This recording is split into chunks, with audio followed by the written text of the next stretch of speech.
जीव का स्वरूप प्रपंच शून्य, इसमें कोई प्रपंच नहीं, न शरीर है, न संसार है, न मन है। प्रपंच शून्य आत्मा है। उस प्रपंच शून्य स्थित का अनुसंधान करना चाहिए। जब नींद खुलती है, मन सामने होता है और मन के झरोखे से पूरा संसार सामने होता है। बस प्रपंच शुरू हो जाता है। और जब नींद में जाते हैं तब मन का झरोखा बंद हो जाता है और मन का झरोखा बंद हुआ और प्रपंच शून्य हुआ।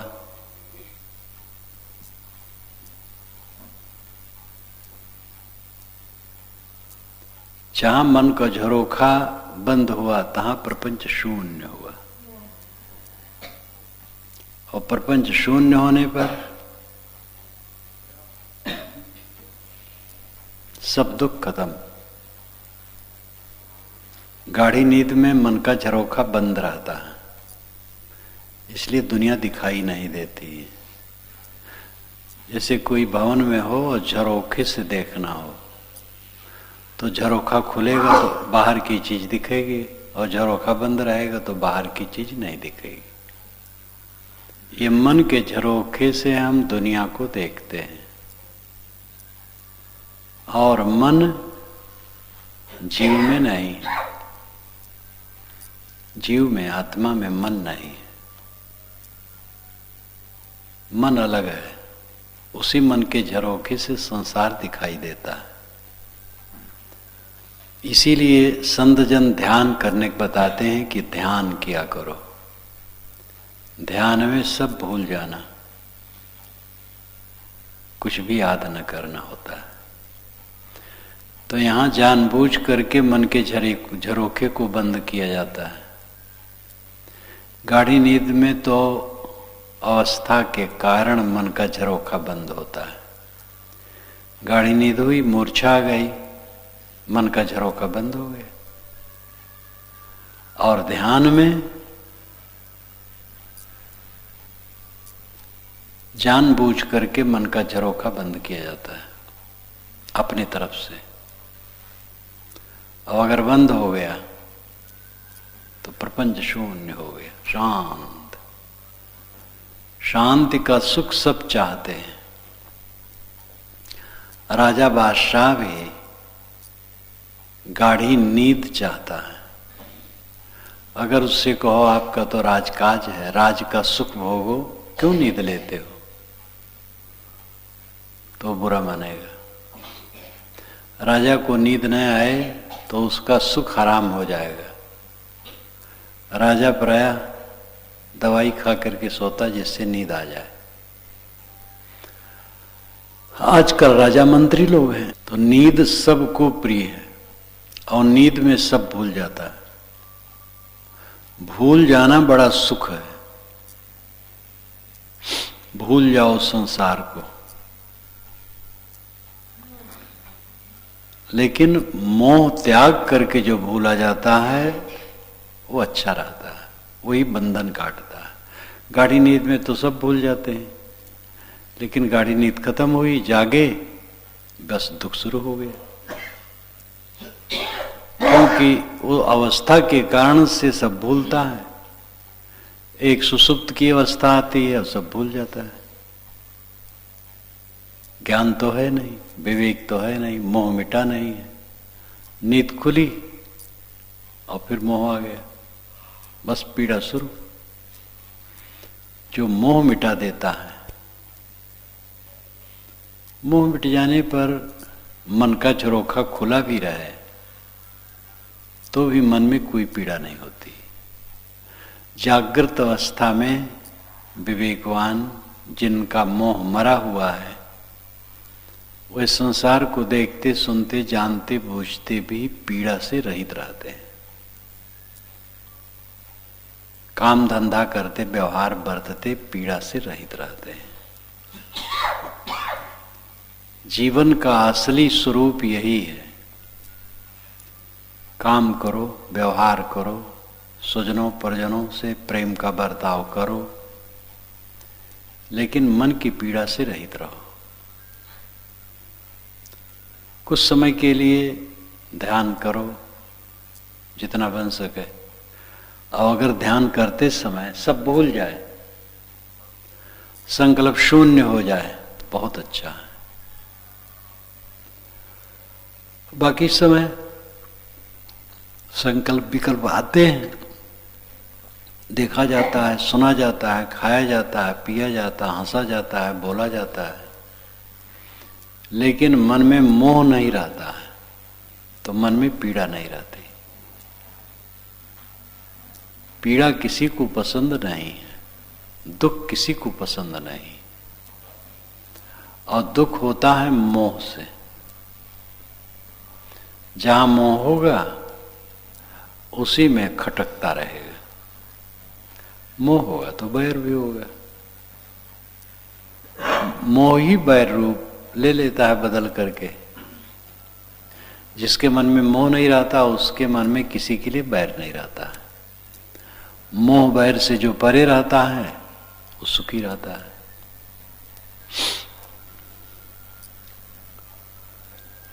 इतना निर्मल जीवन मानव का मिला है जिसमें हम सोचते समझते विचार करते विवेक करते अपने आप की स्थिति को पा सकते हैं, अपने आप में पूर्ण संतुष्ट होकर के रह सकते हैं। ऐसा सुनहला समय मिला है। मनुष्य को अपना समय इसी में लगाना चाहिए। जो काम धंधा है काम धंधा कर लो। कोई खेती करता है, कोई व्यापार करता है, कोई नौकरी करता है, कोई किसी कला से जीवन निर्वाह का धंधा करता है। जिसके पास जो हो, जो धंधा हो वो धंधा करे। लेकिन सब धंधा किस धंधा के लिए? सब धंधा आत्मा के कल्याण के लिए। अब आत्मा का कल्याण ना हो तो सब धंधा बेकार है। अब आत्मा का कल्याण होता है जब मन में शांति है। शांति ही कल्याण है। दुख न होना ही सुख है। दुख ना हो तो सुख की जरूरत कहाँ रहती? ठंडी न हो तो गर्म कपड़े पहनने की जरूरत नहीं। बिना ठंडी के गर्म कपड़े किसी को पहनाओ तो उसको गुस्सा आएगा। गर्मी हो आग तपाओ तो गुस्सा तो आएगा ही। पेट भरा हो उसके सामने थाली में भोजन रखो तो उसको गुस्सा आएगा कि क्या हमारा मजाक करते हो। दुख ना हो तो सुख की जरूरत होती ही नहीं। दुख है मन का असंतोष। संतोष आ जाने पर मन का असंतोष अपने आप मिट जाता। दुख रहता ही नहीं, इसलिए सुख की जरूरत नहीं रहती। जिसको सुख की जरूरत नहीं मानो वही कल्याण प्राप्त है। सुख हम बाहर खोजते हैं, प्राणियों में, पदार्थों में, परिस्थितियों में, लेकिन वहां सुख नहीं। एक भ्रम है, सुख का भ्रम है। और जिंदगी भर हम सुख का भ्रम पालते हैं। सुख मिलेगा, यहां मिलेगा, वहां मिलेगा, वहां मिलेगा, वो कहीं नहीं मिलता। क्योंकि सुख नाम की चीज कहीं नहीं। पानी है, माटी है, आग है, हवा है, अनाज है, लोहा है, लक्कड़ है, सोना है, चांदी है, हीरा है, लेकिन सुख कहाँ? मैं कहूँ मिट्टी ले आओ तो मिट्टी ले आओगे, लोहा ले आओ लोहा ले आओगे, सोना कहो सोना ले आओगे। लेकिन कोई कहे कि सुख ले आओ 1 तोला, कहाँ से ले आएगा? सुख नाम की चीज कहीं है ही नहीं। सुख का भ्रम जीव पालता रहता है, सुख मिलेगा।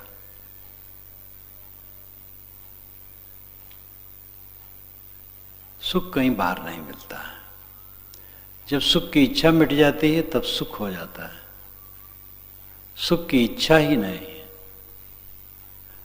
दरिद्र आदमी जो भूख से पीड़ित है, रोटी का एक टुकड़ा गिरा दो टूट पड़ेगा उस पर। अब पेट भरा है जिसका, व्यंजन का थाल रखो तो भी वो छुएगा नहीं। जो अपने में तृप्त है वो सुख के लिए पागल क्यों होगा? सुखी स्वयं है। तो सुख वाली बात सिनेमा के लिए आकर्षित आदमी क्यों होता है? क्योंकि दरिद्र है, सुख उसको नहीं। इसलिए अगर सिनेमा का पता लगे तो टूट पड़ेगा, सिनेमा में चला जाएगा। खेल तमाशा हो, चला जाएगा। जहां तक इंद्रियों की उत्तेजना की बात है, उधर आदमी क्यों भागता है? क्योंकि वो दरिद्र है, सुख से दरिद्र है, सुख उसके पास है नहीं।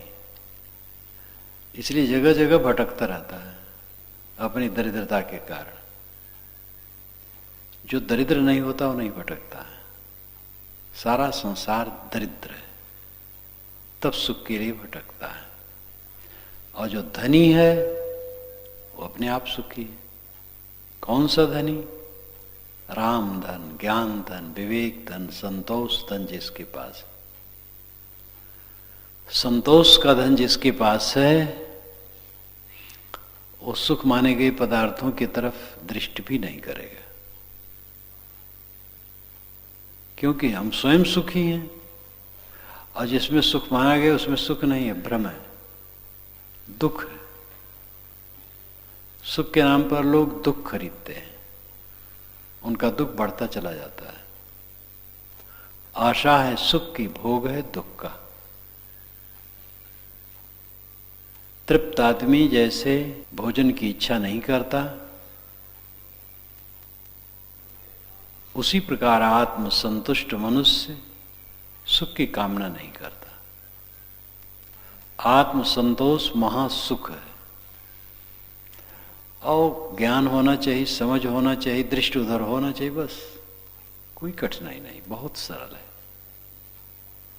अपना मन घुमाओ अपने तरफ। दुनिया का सुख मिलने में तो बहुत परेशानी है।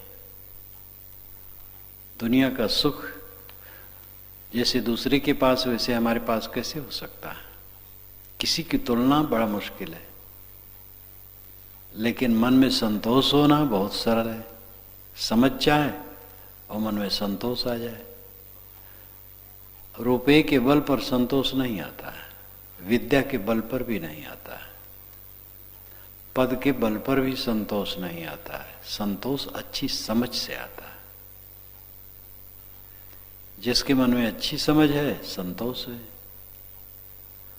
अच्छी समझ का लक्षण है, मान लो किसी का मकान देखा तो अच्छी समझ वाला सोचता है भाई उसके पास पैसा है तो मकान बना लिया है, हमारे पास पैसा नहीं। तो उसको सोच करके हम दिमाग खराब करेंगे, समय बर्बाद करेंगे, दुखी होंगे, अवंत में रहना पड़ेगा जहां है तहां। तो हमारा घर जितना है बहुत है। इस प्रकार समझ करके मन को समेट लिया, संतुष्ट हो गए। ये समझ का फल है। हम बूढ़े हैं, कोई जवान है, और जवान जैसे हो जाए, कैसे हो जाएंगे? सृष्टि क्रम में ऐसा है ही नहीं कि कोई बूढ़ा जवान हो जाए। जो है सो है, संतुष्ट है। हमें पुत्र नहीं है, लोगों के पुत्र हैं। तो अब क्या होगा? सर पटकने से तो पुत्र होगा नहीं, नहीं होना तो नहीं हुआ। और पुत्र वाले क्या सुखी हैं? पुत्र से किसी को सुख मिलता है? समझ हुई, अपने मन को समेट लिया, संतुष्ट है। समझ से संतोष आता है। दुनिया की वस्तुओं और व्यक्तियों के जोर से संतोष आने वाला नहीं। जब ज्यादा पढ़ लें तो संतोष होगा, बिल्कुल भ्रम है। कितने पढ़े लिखे लोग बिलबिलाते रहते हैं। कितने पढ़े लोग, बड़ी योग्यता है, बड़ी अच्छी योग्यता है, बर्बर है, दिमाग तेज है, बहुत कुछ है, लेकिन वो समझ नहीं है, आत्मसंतोष नहीं है। आत्मसंतोष जीवन का सबसे बड़ा सुख है। और अच्छी समझ से वो होना संभव है, बिना अच्छी समझ के नहीं होगा। अच्छी समझ के लिए साधु संगत की जरूरत है, सत्शास्त्रों के मनन चिंतन की जरूरत है और ऐसा अभ्यास करने की जरूरत है, तब वैसी समझ बनेगी। समझदारी यह है कि जो नहीं होने वाला है उसको न सोचे, और जो बदलने वाली चीजें हैं उनमें अपने मन को न बांधे। जो होने वाला है वो तो होगा नहीं, और जो है वो रहने वाला नहीं। जैसे 10 तल्ले का मकान होने वाला नहीं, क्यों? उतना पैसा नहीं। और ये 1 तल्ले बना है वो रहने वाला नहीं, वो खड़ा रहेगा और हमारा शरीर चला जाएगा, अथवा हमारे रहते रहते वो न रहे। तो जो है वही बदलने वाला है, वही स्थिर रहने वाला नहीं। ये सारी बातों को सोचकर विवेकवान पुरुष सब समय संतुष्ट रहता है, आत्मसंतुष्ट। आत्मसंतुष्ट जो रहता है उसका प्रपंच शून्य रहता है। गाढ़ी नींद में कोई प्रपंच नहीं, और समाधि में कोई प्रपंच नहीं। जब साधक समाधि में डूब गया, मन का झरोखा बंद कर दिया साधना द्वारा, शांत है। ज्ञान का ये बहुत बड़ा बल लाता है, इसकी शक्ति बहुत बड़ी हो जाती है रोज करते करते। गाढ़ी नींद में जो गहरी शांति मिलती है तो उसके फल में अलग समय में शांति नहीं मिलती। गाढ़ी नींद में तो एक अवस्था होने से वहां शांति है, लेकिन नींद खुलेगी तो शांत थोड़े रहेगी। लेकिन जो समाधि में जाता है उसको समाधि के बाद भी शांति रहेगी, क्योंकि समाधि एक ज्ञान के अभ्यास का फल है, और गाढ़ी नींद शरीर की अवस्था का फल है। शरीर की अवस्था का फल है नींद आई। हर जानवर को नींद आती है, हर देहधारी को नींद आती है। जागृत, स्वप्न, सुषुप्ति, ये 3 अवस्थाएं प्राणी मात्र पर बरतती हैं। तो अवस्था जन्य है नींद, और समाधि विवेक जन्य है, ज्ञान जन्य है।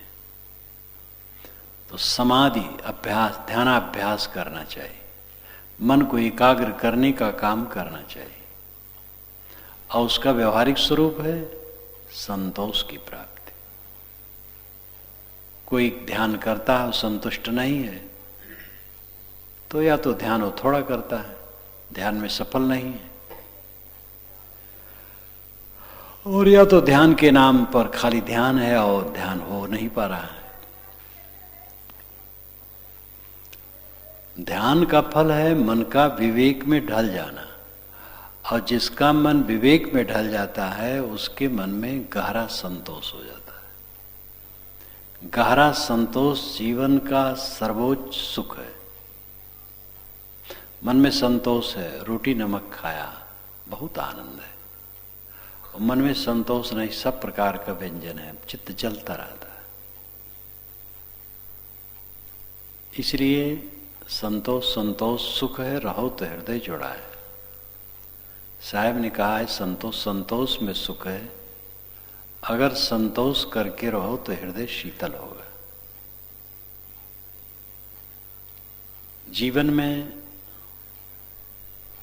संतोष सर्वोच्च सुख है, और ये बहुत सस्ता है। अच्छी समझ और उसका प्रयोग करने से होगा।